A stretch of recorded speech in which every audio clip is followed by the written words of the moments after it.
Hello, as Forest Focus, another international break. Thankfully, the final one of the year gives us a chance to take stock and also look forward a little as Nottingham Forest head towards the January transfer window. Joining to discuss what we've witnessed and what might be to come is, first of all, the Athletics Nottingham Forest reporter, Paul Taylor. Taylor, it's good to have you with us again. How are you today? I'm very well. Thanks for having me. Good to have you with us. Good to have you with us. Pete Blackburn, how are you? Yeah, I'm all right, thanks. I've gone full partridge doing this from a hotel, albeit on the Liverpool waterfront rather than equidistant between Norwich and London. I'm also hyper conscious of how noisy it is in here, but apparently it's okay for you guys. So if it does get bad, just tell me to leave and I'll scarper. I might just take that opportunity. Don't worry. Oh, You mute yourself in between contributions, but I think it's okay. Otherwise, there's going to be a huge amount of editing in this episode just to erase you from the history of it, potentially. It might just end up being me and Tails and a lot of re-recording. Right. Kick us off, Tails, just on Sunday. Obviously, we lost the game. We lost the game well. People are saying it was a reality check. For me, it was a reality check in the standards that you have to hit week in, week out to win these games. But have we got a bit carried away, of how good we really are or not? Do you know what? I think it's very easy to read too much into one result. I'd rather look at the season as a whole. And what was interesting was even before the game, Nuno was talking quite extensively in his press conference about needing to correct mistakes, needing to improve, needing to keep going in the right direction and stay focused. And kind of everything he was hinting at came true against Newcastle. It wasn't necessarily a lack of focus against Newcastle that cost them.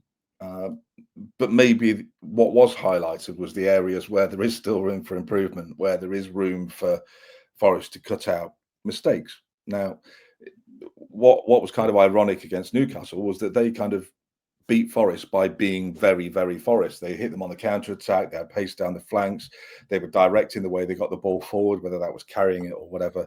And it kind of was like watching Forest being undone by what they do best. And maybe there's a lesson to be learned in there. Of course there is. There always is in defeat, but I wouldn't get too carried away, because had the results come in a different order, had they lost to Newcastle 2 or 3 games ago and then carried on the run they'd been on, and still ended up going into the international break in 5th place, everybody would have been happy. They'd have been delighted to see Forest going into the international break in 5th place of the Premier League.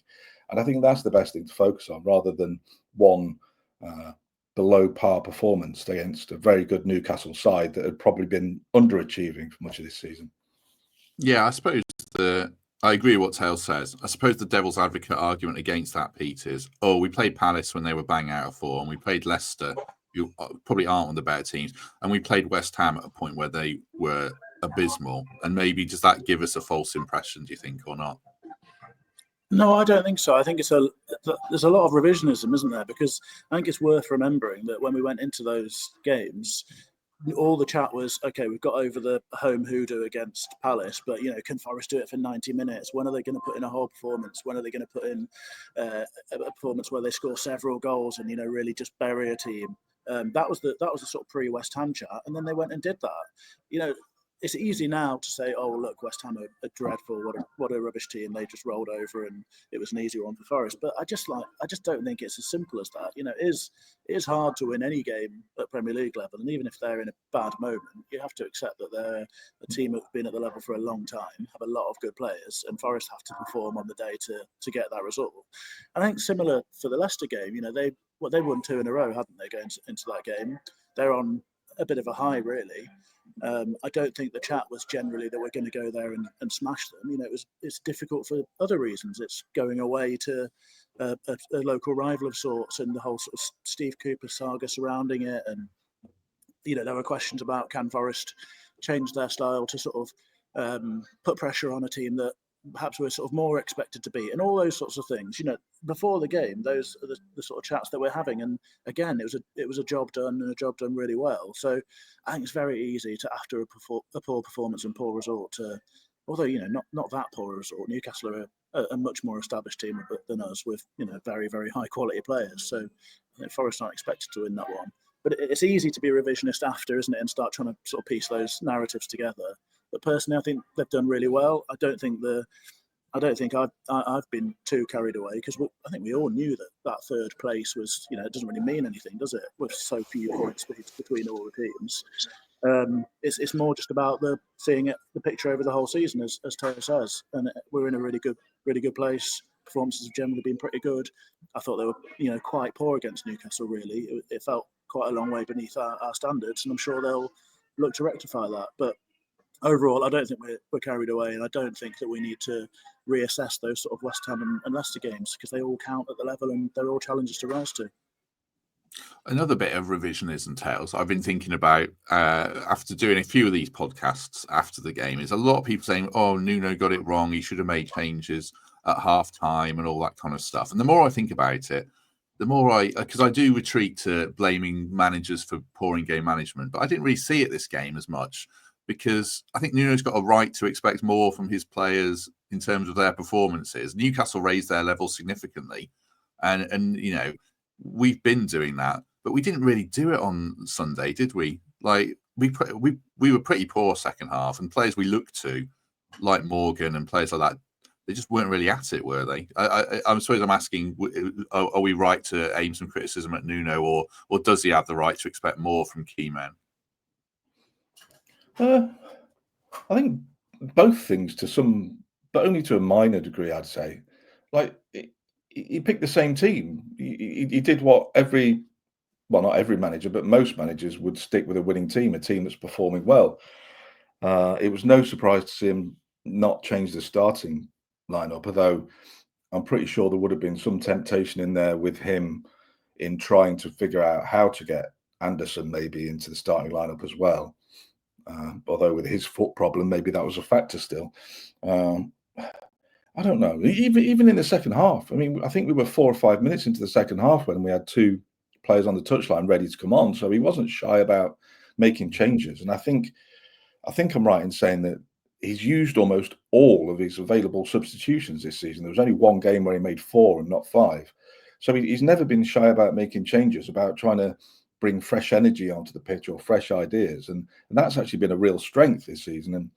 And whilst he did that on Sunday and it didn't necessarily work, it didn't engineer an improvement, maybe that is, the players having an off day as well, because it was things he'd done before and that had worked out well. We've seen Jota and Sosa come on and really pick up the baton and give Forest fresh energy and fresh ideas and fresh dynamism. And they did that to some small degree on Sunday as well. But again, it goes back to the same theme that we started off with the first question. It's maybe being hypercritical of one game, when in the broader picture, substitutions is something he's done very well. Picking teams is generally something he's done very well. I don't remember I'm trying to rack my brains and think of one game this season where I've thought, oh, that team selection's a bit duff. Why has he done that?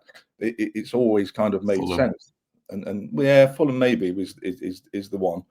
But even then, that was changes forced upon him when Gibbs White wasn't available, and he had to find a solution to playing without Morgan, and it didn't work. But maybe it wasn't like the point I'm trying to make is he didn't do that out of choice. He was trying to react to a situation rather than just make a change for the sake of it. But yeah, I agree. That was one where he didn't get it right. But you haven't been able to say that too many times this season. Yeah, I agree. And another thing on Sunday was, we did create openings on counter-attacks, Pete. Just our execution was really below what it has been. Like the Elanga one springs to mind, where he could have played Wood in. Gibbs White got into good positions and uncharacteristically gave the ball away. It was sort of, like you said, or Taylor said at the start, it was an un-Forest-like performance in things that everything we've been doing well, it just, for whatever reason, wasn't quite there on Sunday.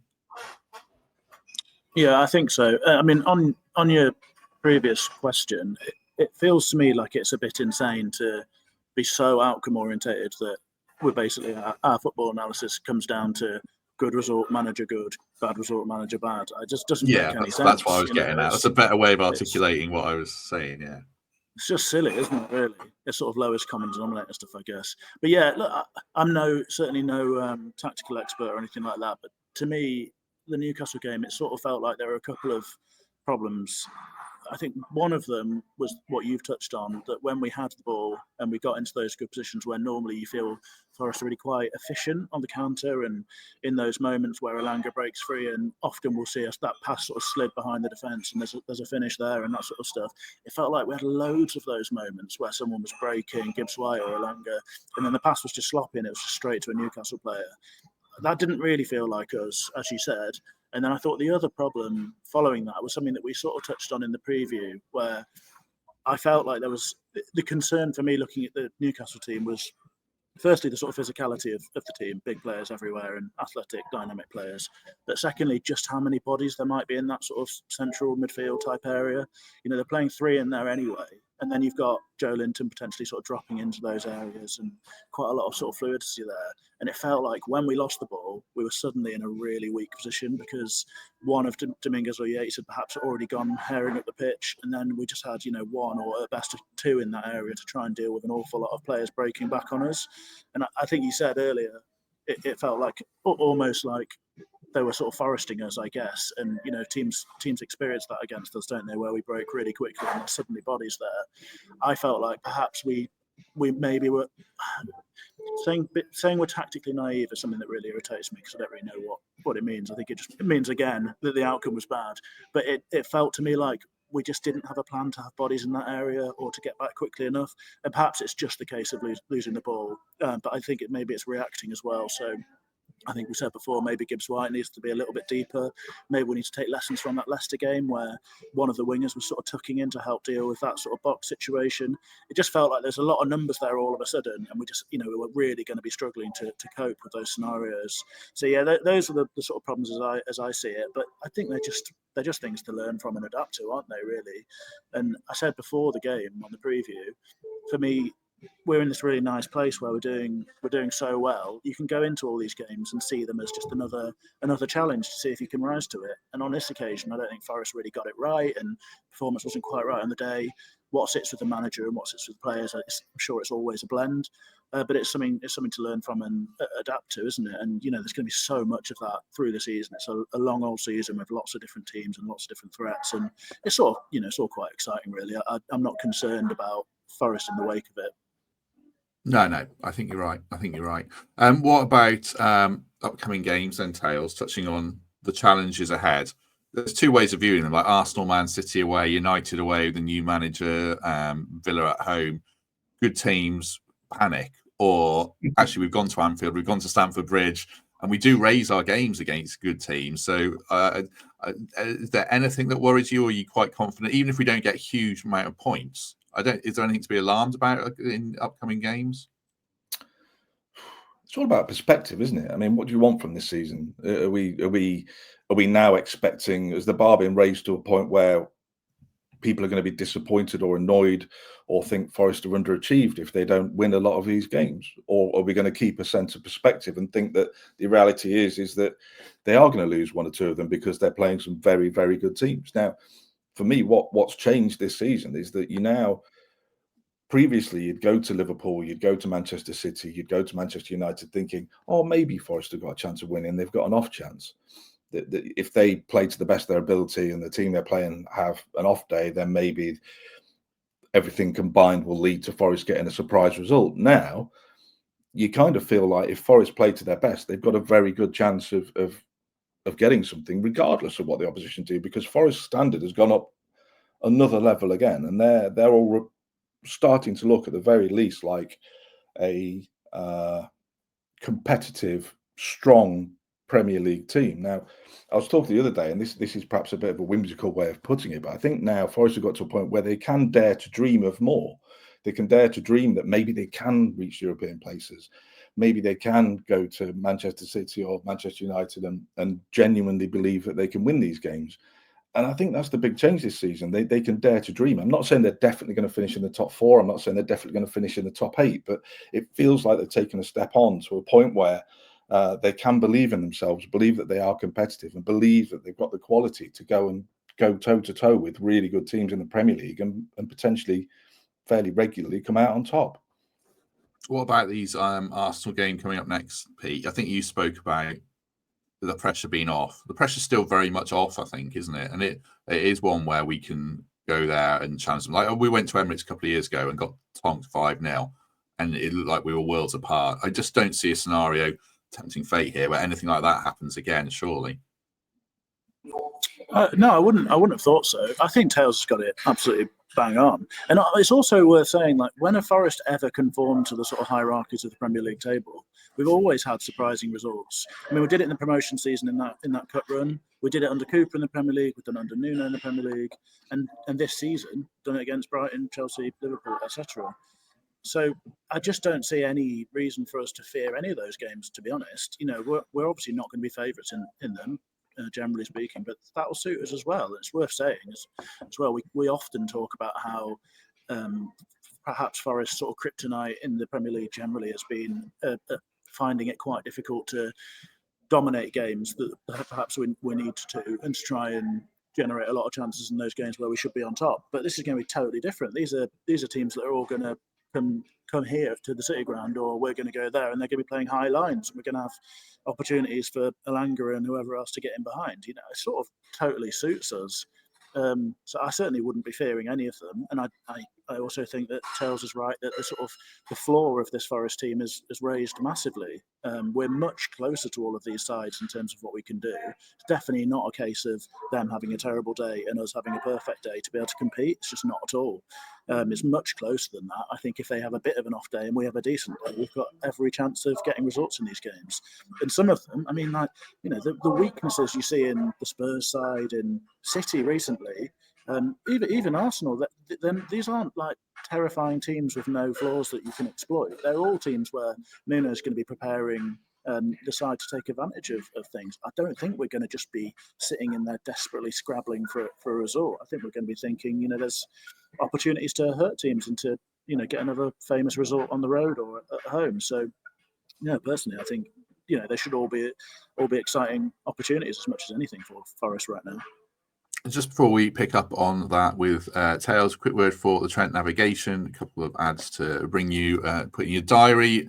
December the 4th, Man City away, happy hour, 30% off all draft beers and £3 cask ales. Pizzas are only £8.50 during the game. And as I mentioned yesterday, if you are looking for some casual work over Christmas, they're looking for bar staff and match day staff, because it is Rams there and it is really good. Obviously, I'm bound to say that, but it is really good to be down there on a match day. If you are interested, you need to be able to work Boxing Day, and I'll put the link in the description, or an email in the description, I should say, to get in touch with people at the NAV. Have either of you ever worked behind a bar, out of curiosity? No. Pete? I've worked behind a bar at festivals, and also I was a glass collector at the Greyhounds for a bit, earning I think £3.80 an hour in my youth, which was pretty grim stuff overall, to be honest. I worked behind a bar. I did a year before I went to uni. I worked in a hotel bar for a year and largely hated it. I like Christmas. I liked it when it was busy. But one thing it did teach me, thinking about it tangentially around journalism, is you have to learn to talk to people you have very little in common with. And it's a way to it probably help with interviews, because half of journalism, I think, I'm going inside baseball here, part of it is being able to write. But the other half, I think, is just talking to people and building relationships and, you know, all that kind of stuff. That's how Tails gets his Forest stories, and that's how Pete's, and, you know, shortlisted for some big awards and stuff like that. By serving him a pint of mild. Well, it was almost always Marston's pedigree in the afternoon, just pulling countless pints of pedigree for people while they watched the racing, and chain smokes before that was all stopped. Showing my age a little bit, yeah. Right, let's get back to the chat. Premier League, wider Premier League point. Pete touched on it there, Tails. Like when you look at Bournemouth beating City and Arsenal in consecutive games, Fulham ran City really close. Obviously, we've upset the apple cart ourselves a few times, and Brighton are consistently doing it and look really strong. It's one of those seasons, I think, where we're going to get quite a lot of results like that. And I suppose there's no reason to think we can't do it more, because the bigger teams do look like they have either flaws or teams in transition and aging and stuff like that. Is it one of those seasons where we can exploit a few things potentially? Yeah. I mean, my own perspective of the season has probably changed as things have gone along. I always kind of felt that Forest were capable of finishing lower mid-table. that should be the goal this season, to just not have a relegation fight and have a bit more stability. When you looked at the squad, you could see there was a lot more quality in there. But now the ballpark, or the bar rather, seems to have been raised again to a point where you think they might be capable of a little bit more. And I wouldn't. That is partly because of the whole dynamic of the Premier League. It does feel like there are going to be, if you were somebody that liked to have a bet at the weekend, you kind of go through the teams every week and you're trying to predict who's going to beat who. And it does feel a lot harder this season. It's harder to call results. There's more results that feel like a bit of a surprise, or there's more of the bigger teams slipping up from time to time than perhaps we've seen in previous years. It's going to be really interesting to see how the title race shapes up. I'm not for a minute saying that Forest are going to be in it. I think that's still a step too far, but it's going to be interesting to see how things shape up at the top, and who is capable of taking it by the scruff of the neck and making a real push for the title. But I think there's an opportunity there for teams like Forest to perhaps exploit the situation and finish higher up than people might have expected at the start of the season, which is great.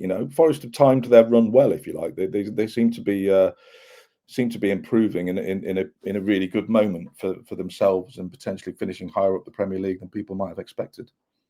So just picking up on that point, Pete, one of the regular viewers, Danscape in the chat all the time, he's done some charts that he sent to me. We discussed them on a member stream, but one of them was the Greg Mitchell European Dream Tracker. And he's worked out points per game to qualify for Europe over the last 10 years.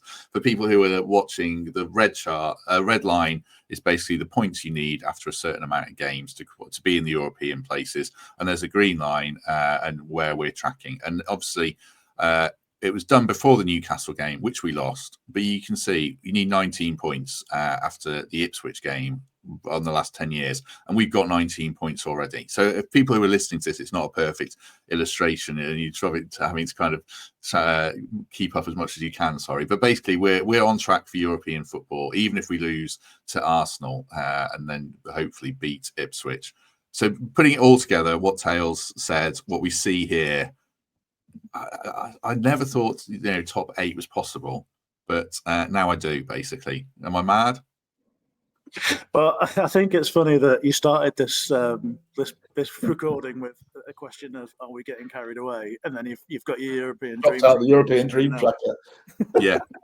So I think the answer is yes, maybe we are getting a bit carried away, but isn't that, that's pretty exciting, isn't it? Look, I don't think, I'm not sure if my views really echo lots of other people's necessarily, but I'm certainly I'm not viewing Europe as a target right now. I think we're still big outsiders for those positions, and even a top half finish would be a brilliant achievement. I think you have to expect improvement from quite a number of sides in the Premier League. There's definitely some underperforming teams out there. And really, I also don't think, I sort of think the fair thing to do as a fan, and maybe this isn't really the way that fans view things, but I sort of think the fair thing to do is to not change your expectations a great deal through this point, because I think what I want is to let the manager and the players exceed our expectations, and hopefully they can do that, and then I'll applaud them, and rather than sort of constantly readjusting after every result. But I guess that's probably a little bit out of kilter with how fandom works, I suppose. But I think we're just a bit too reactive sometimes, and it's a long way until I'll be thinking maybe Europe's on the agenda. But I don't think it's out. This stuff is out of the question. And when we did the pre-season predictions, I think I said I could make a case for Forest to finish anywhere from 11th to 17th this season, and it looks like I should be expanding that case to be a bit further, the sort of window, the Overton window, I guess, to move a bit further upwards. But there shouldn't be. I don't think there should be any expectation from us. It is still the case that a top half finish in the Premier League this season would be a hell of achievement from Nuno and the team, and a sign of really solid progression that is clearly based on a summer of stability and sensible recruitment. A change from sort of the previous ways of doing things. So look, great to have the Dream Tracker. I'm not going to focus on it too much because personally I just want to give them a bit of space to keep doing well and appreciate what they're doing, rather than to suddenly be like, well, if we're falling under that red line, then I'm pissed off now. So yeah, I'm not getting too carried away, but it's really exciting, isn't it? The irony is that you sound like Nuno. Just focus on the next game. I'll take that. He's a very distinguished gentleman. I think like 10th is a target, and is 14th an expectation? I don't know. If we revise it now, I'm not sure. I sort of wonder what it really matters. When we say sort of 10th is a target, well, like from one season to the next, 10th means a different thing in terms of how you performed. I think we have to measure it in a slightly wider sense than that.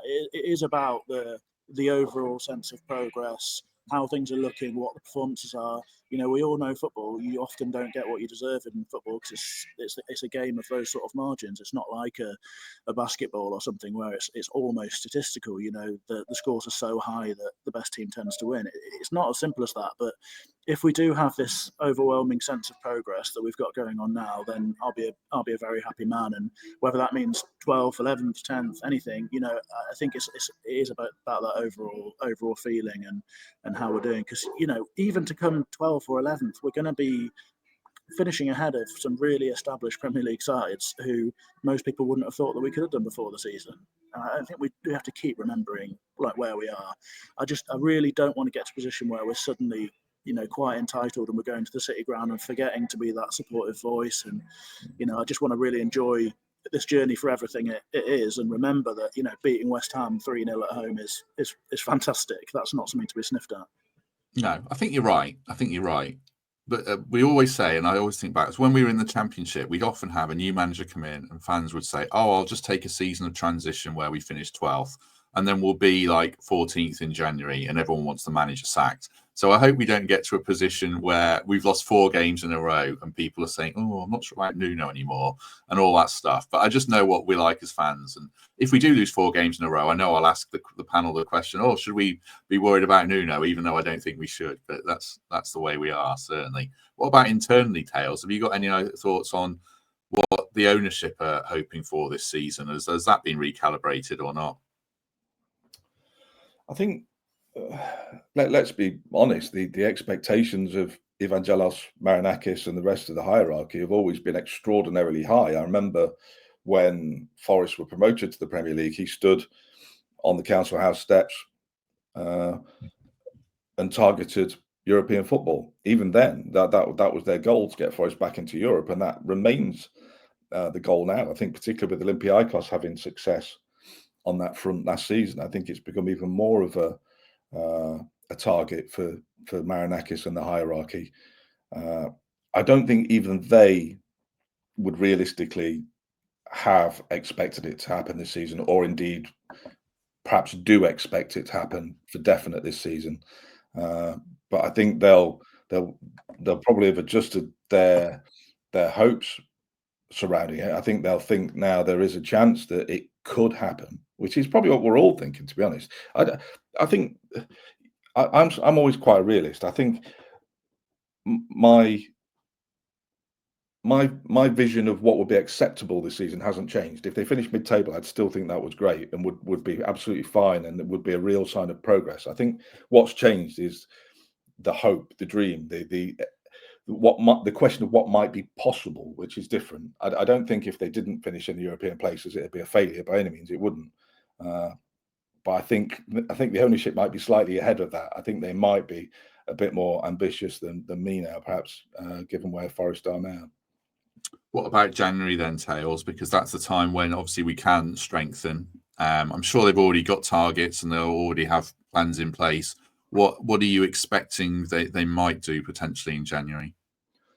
I think the big thing is Nuno, and I don't think his timing was entirely unintentional. Nuno spoke at some length, particularly by Nuno standards, at his press conference the other day, about how the biggest success of last summer was holding on to their key players and keeping the core of the side together.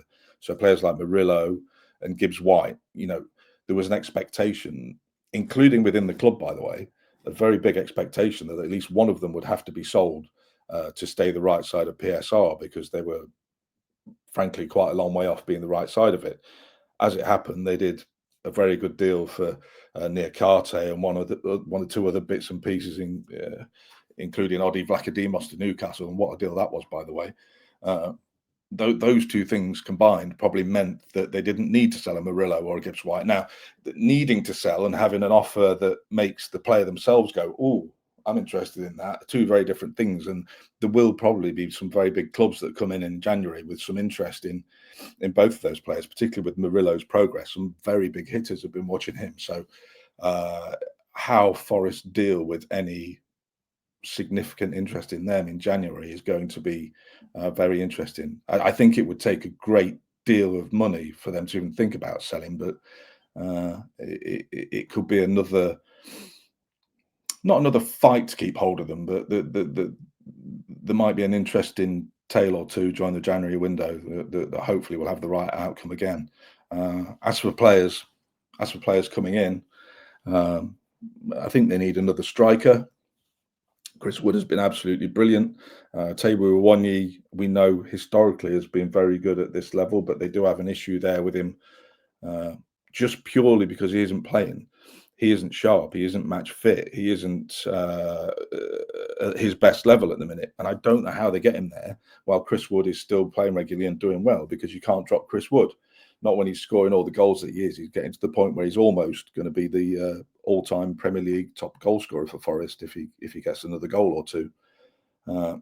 So you've got an interesting issue there with Taiwo Awoniyi. Of course, if you sign another striker, you're going to have the same problem again, because they're not necessarily going to be playing. But I do think you need a third one just as competition and cover, because you wouldn't want to be sat just for the sake of speculation. You wouldn't want to be sat in 8th, 9th place going into the final month of the season and find Chris Wood and Taiwo Awoniyi getting injured, and you're missing out on a potential opportunity to do something more.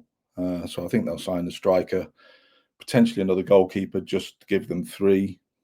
Other than that, I say this with a huge caveat that it is Nottingham Forest and anything could happen. It doesn't feel like they need to do a lot. I don't see, there's no other areas of the pitch where you think they need to strengthen there. They've got loads of quality in central midfield. They've got 4 really good wingers. The fullbacks look really good. The central defenders, Morata looks brilliant, and he hasn't been able to get a start yet. So they've got lots of strength in depth. And, like I said, it is Forest, so you could see them doing something that would surprise us all. But I think in reality, what they need to do is very little. What the best thing they can do is keep hold of Murillo and Gibbs White and get to the other side of the transfer window with this core of players still in place. Yeah, I mean, does that sound good to you, Pete, as a plan? Would you? I know you're always on the conservative side in terms of volume and transfers, and if that's the outcome, you'd be happy with that. I take it, wouldn't you? I would, yeah. I think the key word that Tails said is need. The Forest don't need to do anything at this point because things are pretty healthy thanks to a recent past of really good decision making in terms of the ins and the outs, which is a really, really healthy, good place to be. I think the key for Forest now, January, summer, regardless, is to add players whenever they feel like an opportunity arises, that there's a footballer who can improve that sort of 14, 15, 16 players, the key group, I guess. It needs to be someone who comes in and offers you a quality that you don't have, or an overall raising of your level of quality, I think. Forest don't need to add bodies. Even up front, I think they can get away with what they've got because, you do have the opportunity of playing, a Jota or a Gibbs White false 9 type thing. And, it's obviously not ideal, but most clubs can't be carrying, several strikers that are fantastic potentially. There is obviously the issue with Taiwo, which is sort of hard to call, isn't it? But if Forest can get a player in one of those positions that can improve them, then I think great. I think there are a few sort of options on the pitch for those potential positions. Tails identifies a striker. I think if they can get someone of the right skill set for the right value, then that's a potential decision. I think maybe they might look at a left-footed option from the right, perhaps, if that became available. But again, these are quite niche things, really, and going to cost money or be Sirianos delivering something fantastic. But we've seen what he can do because Marmouche is setting things alight currently, and what could have been if perhaps he'd come over. So yeah, there's options in the squad. Perhaps maybe a young left back might be something that Forest could look to add. Taylor says goalkeeper for numbers, but Sells is obviously making the case that we don't necessarily need number one at the moment, which is a nice place to be. So I think it's all about being able to pick and choose now. They can do the groundwork and they can look for somebody who's going to add genuine quality to that sort of tight squad, and that's exactly where Forest need to be. It's a brilliant place to be. It's all thanks to a much improved summer of really impressive, stable recruitment and adding real quality. So it's nice. It doesn't need to be numbers whatsoever. It just needs to be reacting if players do end up leaving, and potentially adding quality and just looking for the right options there. I'm not desperately concerned about Gibbs White and Murillo in January, because they do feel like massive deals for clubs to be sanctioning in January. And I don't know if the suitors going to be around for those sort of 60, 70 million pound offers for those sorts of players. I don't know. I sort of hope not, and hopefully we can just get to the summer and deal with it then, because it's an easier time to make a big sale and sort of proactively plan for that. So fingers crossed that's where we end up. I think there might be like a Chelsea or something like that who'll just throw money around. But Pete raised an interesting point there around the volume of strikers that clubs carry as well, Tails. Like obviously City have only got Haaland, Newcastle have got Isak and Wilson, but end up playing. They've got Asula as well, but maybe they end up playing Gordon through the middle. Just on Isak, we were joking before we started that I said, "Oh, we need an Isak," and I didn't say we need Isak. But you're both right in terms of if we sign a striker, does it need to be someone who can engineer something for themselves a little more than Chris Wood can? And Taiwo can do that, but like you say, he's not really in form to bustle through 3 challenges and smash one in. So we probably need a different type of striker, I suppose. I think it'd be a different type of striker in a different sense. I think if they sign another striker, I think it's more likely to be a young player, maybe a legacy player who further down the line could be making an impact, somebody who they think is ready to compete at Premier League level now, but could evolve and grow along with the team to fill the void when Chris Wood gets too old, because at the end of the day, that might happen in a year, might happen in 2 years, might be 5. He's talked about playing till he's 37 or 38 or even longer. And he is the type of player that could potentially do that. But I think what they want is a player there that can grow. And, as they've done with other players, sign a player that might cost them a bit of money now, might be a reasonable transfer fee, whether it happens in January or the summer. I think the next striker they sign will be somebody that maybe they have to invest in, but will become more valuable over the long term, in the same way as they have done with Murillo, probably even with Gibbs White. I know he was a very, very big transfer fee, but he's already probably worth more than he was when they signed him. Absolutely, and Elliot Anderson definitely. They've signed some very good young players who are going to be worth more further down the line, and I think they'll maintain that ethos.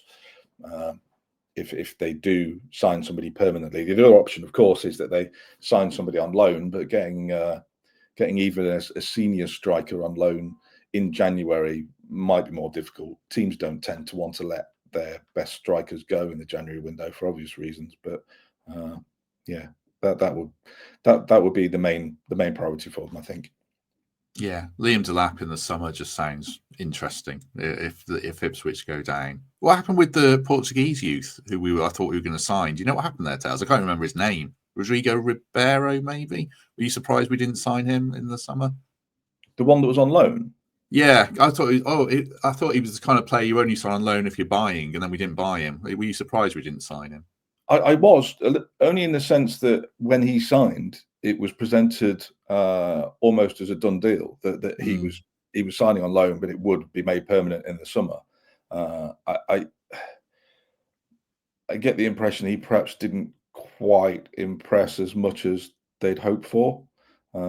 He didn't do a lot on the pitch, did he? I don't necessarily think they thought he was going to come in and be some kind of rampaging presence immediately, but obviously he didn't quite impress enough behind the scenes for them want to make it permanent. I think the fee was going to be quite high comparatively. I think it was about 12 million or something like that. So maybe they just decided it was the price tag was a little too rich for what they'd seen behind the scenes. Yeah, maybe so. Just an odd one. Just quickly, a couple of topics to cover before we finish. The England squad, tons of players have pulled out, Pete, which is one good and bad in one sense. Colwill, Palmer, Rice, Saka, Foden, Grealish, Ramsdale, Alexander-Arnold have all pulled out. Morgan Rogers is in, Jared Bowen, Jared Branthwaite, Tino Livramento and James Trafford. On one hand, Pete, it probably makes it more likely Morgan gets minutes when you see, Foden and Grealish and Saka all not playing. On the other hand, you partly wish maybe he wasn't in the squad and he was one who dropped out if he's not 100% fit.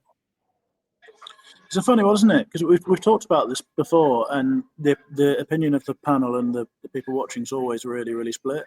Personally, I don't really worry about it. I think it's obviously not perfect timing in the sense that Gibbs White is coming back from injury, and same goes for Elliot Anderson.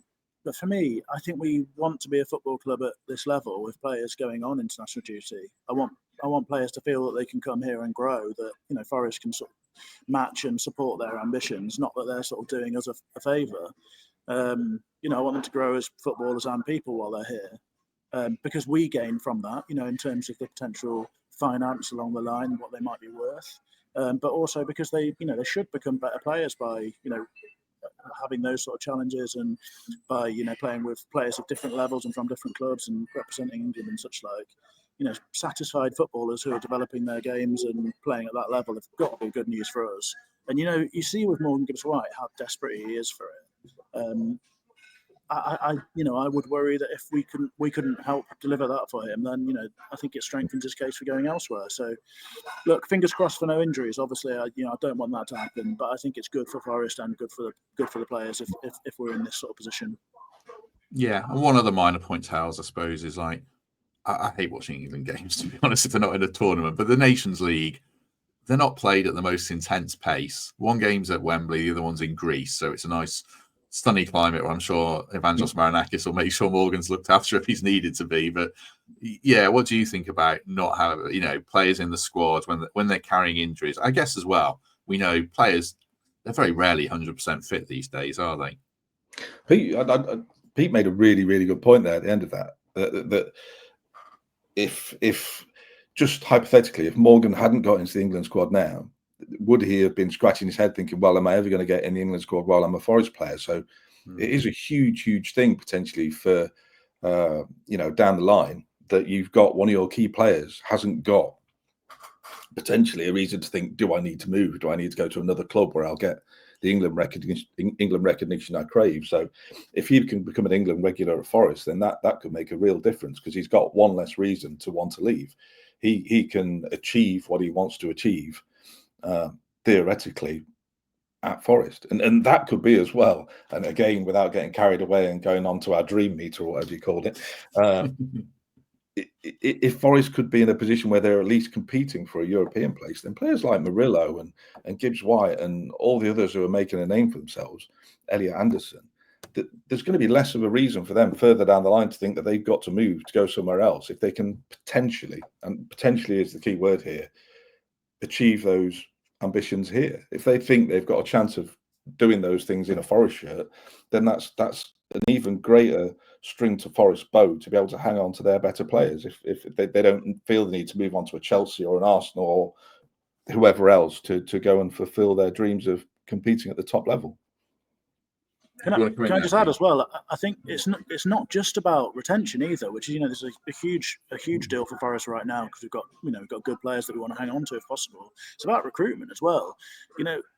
Forest need to be able to present themselves as a good move for young footballers who are going to have other options.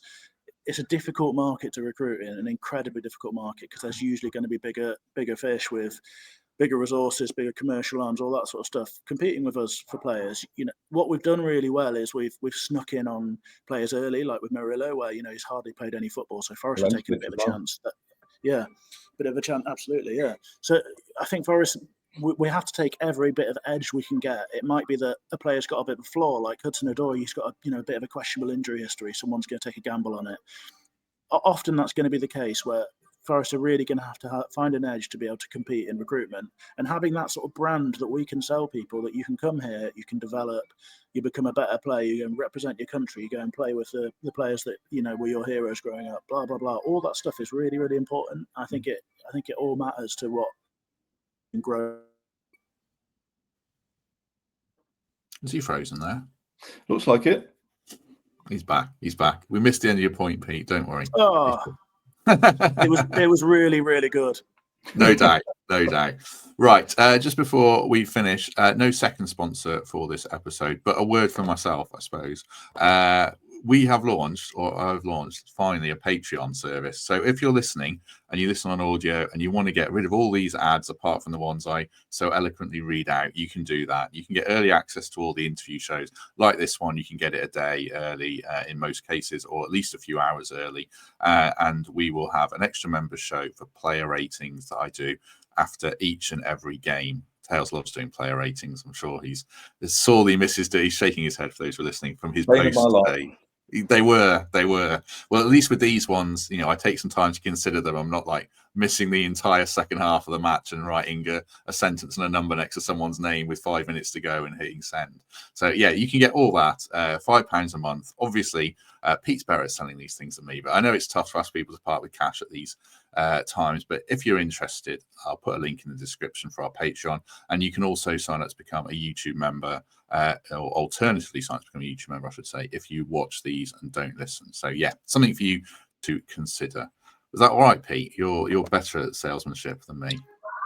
I think you're underselling yourself. You've done a beautiful job of that. I'll do one in a future episode for you if the subscriptions are low and you need a boost. I'll probably ask you to do that then. Probably will. Any thoughts on the David Coote thing, Pete? He's a Nottinghamshire official. He's in the news. Referees are in the news. I feel this is a Pete Blackburn question where he says, "Oh God, don't ask me about that." But any thoughts on it, because it's the hot topic of the day? It's hard to comment on in any detailed sense, isn't it? For various legalities and such like. I think overall, I'm generally minded that the environment that referees work in is a really, really rubbish one. And I think we all have a part to play in trying to improve. We constantly moan about refereeing and VAR and whatever. And, my thoughts on VAR are clear. It's a pain in the arse and I wish it hadn't happened. But in terms of us constantly moaning about refs and, there's a lot of talk about Forest being biased against and all that sort of stuff at the moment. I think we just need to give referees a lot of leeway and just accept that they make human mistakes like the rest of us do, like the players do. This is a very indirect comment on the David Coote thing, so I don't really know how to comment on that specifically. I just hate talking about referees constantly, and I think we all contribute to the environment of it being, a tough job to recruit to and a tough job for people to do well, because we just make it so grim for them. It's like it's a brutal job. I just wouldn't want to do it. Would anyone want to take that gig for the amount of money they get and the amount of absolute crap they have to put up with? I just it just doesn't feel very attractive to me. So in a wider sense, that's where I'm at with refereeing. I wish we'd just give them a bit of a break and move on to talking about football clubs and how we're getting on. I don't know how to comment on the David Coote thing, to be honest. Yeah, I mean, I just think like every ref probably thinks a handful of managers and maybe more are probably the word that David Coote used, because they get no end of abuse off managers, and we're all human, and we'll have all interviewed people we don't like, but I think we remain professional. So I can't see it affecting a referee's performance, because they've all got opinions of everyone. It is what it is. I feel like, without commenting on too specifically, I sort of feel a bit sorry for him in the sense that it's come out that he's insanely stupid if it's legit, to be putting himself in that position. But it's messy business, and it presents wider conversations around referees. But referees and everyone have their own opinions on anyone, and like Pete says, it's a grim job. So I'd rather talk about something else in general. If it is a real thing, then he's made a huge mistake, but he's shown his human side. And I think what would actually benefit referees and probably fans as well is if they were allowed to show their human side a little bit more. They're shielded a lot, and I understand that. But if they were just allowed to do a generic 5-minute chat after games and say, look, this is why I did that, this is how I've come to this decision, or hold their hands up and say, yeah, I've made a gaffe there, I've had a bad day, I'm really sorry, I've apologized to the manager, I apologize to the fans, this is how I came to that mistake. If they were allowed to show their human side a little bit more, we'd perhaps remember that they were human beings and not these pantomime villains that they subsequently get cast as. You know, we do have bad referee decisions that go against Forest. There were a lot of them last season. It felt like they got more than their fair share, which generate this environment and this belief that you know, Forest were almost being victimised. And I don't think they ever were. I think it was just they were unlucky. But I think referees would benefit if they're allowed to show that they were human and just, you know, shield them a little bit less. I think that's the very crap way I'm getting around to making a very small No, I point. think that's fair. I think you're both right. I didn't really answer the question. I think you're right in your assessment, Matt, that essentially if this is real, and I mean we're told that the PGMOL or whoever it is are treating it as such, it's phenomenally stupid. I think that's a baseline. However, I think it's worth all of us asking ourselves, could you do that? Like, is it realistically possible that maybe you're out at a pub having a few drinks and you might say something that unprofessional about your colleagues or your work environment or whatever? I mean, I've definitely done it loads of times, and I'm pretty sure everyone who's honest with themselves has done that. So I sort of think, like, do we need to really be that pious about it? It's worth saying on the sort of Forest referees relationship. I don't know if I've not got around to catching up on the pod, so I don't know if you talked about it at all. But I thought Forest were pretty lucky with decisions at the weekend, even though it didn't contribute to a win in the end. Yatesy could easily have not been on the pitch, as much as I love him, and our goal was pretty well contributed to by a bit of iffy refereeing as well, wasn't it, with the corner? So swings and roundabouts. Blackburn could have been sent off as well, but yeah, refereeing didn't really contribute to the outcome of the game as much as Newcastle being better than Forest. Yeah, but we discussed all that. That was the main point. Anthony Taylor wasn't a factor. Just one other quick thing on refs in general as well. I'm still a big proponent of like miking up a ref. Not all of them all the time, but there's a video I remember of Jared Gillett when he was reffing in the A-League and the way he communicated with players, and it was good. And they've done it in a non-league game. I saw a video. You hear what's said to refs, and you can understand why they get annoyed, and they might bite back. When you can hear when refs are being idiots themselves as well. But it does show that the human side that Tails talks about. Refs aren't robots, and I'd like to hear those lines of communication a little bit more as a wider point on how we can maybe improve officials. But yes, there you go. Right, we shall leave it there. Well, I'll ask the chaps for any final thoughts in a sec, of course. But just before we do that, if you've enjoyed this, do us a favour, hit like on the video, do subscribe. You can become a channel member, like I say, and you can sign up for our Patreon, as mentioned earlier. Give us a love review on iTunes and Spotify. Tails, anything you want to say, anything you want to add, anything you want to plug from a subscription-based journalistic model point of view? When's this going out? This is out on Wednesday morning, but channel members will see it on Tuesday, so don't give away any huge spoilers if you don't want to. There's a piece going live about Forest squad depth, which probably touches on some of the things we've talked about today, which hopefully people will enjoy. And the thought that in previous seasons, had Forest been missing their entire starting 11 for any ridiculous reason, they'd have been pretty much in a pickle. But how now the alternative starting 11 that they could pick is perhaps a sign of the strength in depth they've got going forward, because if you look at it on paper, it's frankly ridiculous. So hopefully you'll look at it on the interweb, on the Athletic in the next few days. Interesting. I haven't thought about that. I mean, I don't give away your conclusions, but I wonder if, I think our second 11 could stay in the Premier League, just right off the top of my head thinking about it. So, yeah, interesting. Pete, anything you want to add before we go? No, nothing from me. Nice to be part of this Nottingham Post reunion. I've enjoyed it. Cheers, chaps. Well, hopefully everyone else has enjoyed it. Yeah, hopefully so. We'll be back tomorrow, Thursday, depending on when you listen to this, but Thursday with one of the Forest women players, and then Saturday, a special episode I mentioned a few times around being a fan of Forest and what the importance of going to a games and what it means to people, that kind of chat. And then we're back on Monday next week, looking ahead to Arsenal away. Right, Tails, thank you very much. I really appreciated that. Thank you for having me. Pete Blackburn, live from a bar in Liverpool. It didn't sound too loud. So yeah, thank you for your company, Pete Blackburn. Absolute pleasure. Thanks for having me. He's not on a travel lodge anyway. Right. Have a good day, everyone. And if we don't see you tomorrow, hopefully we shall see you soon.